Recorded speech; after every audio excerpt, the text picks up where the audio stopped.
100ක් ගත්තොත් 90%ක්ම ඒ කියන්නේ 100 දෙනෙක් ගත්තොත් 90 දෙනෙක්ම වරද්දන ගණක් කතා කරන්න යන්නේ. BJP ප්‍රකාශන කියන්නේ භාග ගණක්. බරෝද? දැන් මම දුන්න ගම හිතයි දැන් ඔයාලා දැන් දුන්න ගම හිතයි මේ මේක හදන්න දෙන්නේ නැහැ නේ. හරි අසමාන හරි මේ බලන්න. මේකේ ලොකු කියන්නේ ලොකු නෑ. සාමාන්‍ය මේක ඇත්තටම ලේසි. කියන්නේ පොඩ්ඩක් හිතන්න නැතුව සාමාන්‍ය කට්ටිය ඔක්කොම වරද්ද ගන්න ඔක්කොම වගේ. බලමු මොකද දෙන්නේ. හරි. දැන් හරිය සමානයිනේ. හරිය සමානයි නම් අපිට සාමාන්‍ය හරිය සමානයි නම් යටින් හරිය සමානයි නේ. ඉතින් දෙක වෙනුවට අපිට 1 2ක් දාන්න දැම්මා. හරි.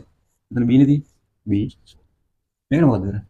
ස්ක්‍රීන් එක 1 + B.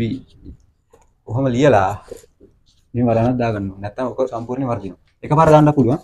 ඒකට මෙහෙම දාන එක අපිට කියන්නේ අපිට ඇහැට හුරු වෙනකම් මෙහෙම දාගන්න. නැත්නම් ගාන අවුල් වෙනවා. හරිනේ? B. කොහොම දැම්මට මොකද්ද? නැත්නම් අපි කෙලින්ම දැන් මෙතනට මෙහෙම දැන් හිතන්නකෝ දැන් සමහරව හිතන්නේ මේ කොටසටම ඒ කියන්නේ දැන් මේ රින මේ තියෙනකොට සමහරව හිතන්නේ දැන් මේ රින එකේ විතරයි වුණ වෙන්නේ කියලා. සමහරව හැමෝම කරන්නේ ඉවරද. දැන් මේ සමහරව ලියන්නේ B රින 1 දාන B. ඔව්. ඔය ගත්තම වැරදි. ඒ වැරදි උත්තරයක් එන්නේ නැහැ. හරිනේ? දැන් මොකද කරන්න ඕනේ? B - 1 - B. දැක්කම වැරද්ද? හරි. දෙකෙන් බෙදුවා. B ගෙන් B අඩු වුණාම එතන ධන B එකකුයි ඍණ B එකකුයි තිබ්බම මොකද?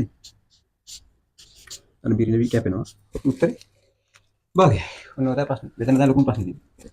එනවා වීඩියෝ තේරුණා නම් පහලින් කමෙන්ට් කරන්න. තාම හරි කියන්නේ ඔය මට්ටමේ තියෙන ගණන් අමාරුම හරි තියෙනවා. යටින් කමෙන්ට් කරන්න අනිවාර්යෙන් ෆුල් වීඩියෝ එකක් හරි දාලා හදලා දෙන්න ගණන් ටික.